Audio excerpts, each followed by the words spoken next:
ဒီမဲ့ဆိုမေလို့ထားပါခိုးရဲ့ချိန်ကအဖြစ်ပြန်များစွာငါတို့နှစ်ယောက်ရဲ့အိမ်မက်ဟာပြန်မခွင့်မရှိနိုင်တော့တာအရာရာဟာစီးချခဲ့ပြီကွာရင်ချိန်ခါလို့မဖြစ်တဲ့တော့ပါစုံစည်းခွင့်လို့ရှိလေလေအခုတော့တစ်စိမ့်တွေပါဘာမှမဖြစ်တယ်လို့နေလိုက်ပါကြတော့တို့တွေမေ့သွားမှာပါခံစားချက်တွေပြထားပါဒီဘဝတလောင်းနဲ့ပဲငါတို့ပတ်သက်ခွင့်ပါ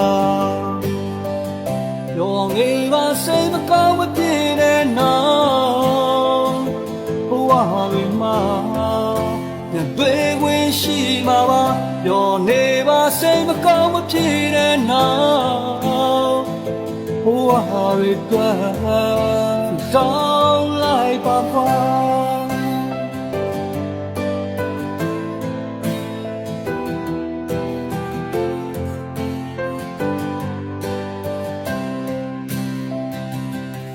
ရာရာဟာစီးချခဲ့ပြီကွာအရင်ချိန်ခါလို့မဖြစ်တဲ့တော့ပါစုံစည်းခွင့်လို့ရှိလေလေအခုတော့တစ်စိမ့်ပါဘာမှမဖြစ်တယ်လို့နေလိုက်ပါကြတော့တို့တွေနေသွားမှာပါခံစားချက်တွေပြထားပါဒီဘဝတလောင်းနဲ့ပဲငါတို့ပတ်သက်ခွင့်ပါရောအောင်နေပါစိတ်မကောင်းမဖြစ်တဲ့နောက်ဘဝတွေမှာ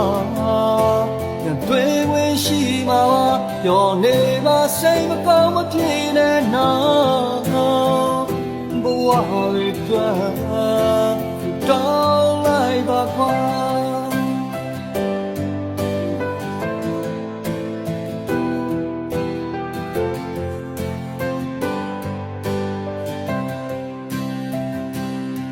ဒီဘဝတလောင်းနဲ့ပဲငါတို့ပတ်သက်ခွင့်ပါရောအောင်နေပါစိတ်မကောင်းမဖြစ်တဲ့နောက်ဘဝတွေမှာတွေ့ဝင်ရှိမှာပါပြောနေပါစိတ်မကောင်းမဖြစ်တဲ့နောက်ဘဝတွေတောင်းလိုက်ပါကွာရောအောင်နေပါစိတ်မကောင်းမဖြစ်တဲ့နောက်ဘဝတွေမှာတွေ့ဝင်ရှိမှာ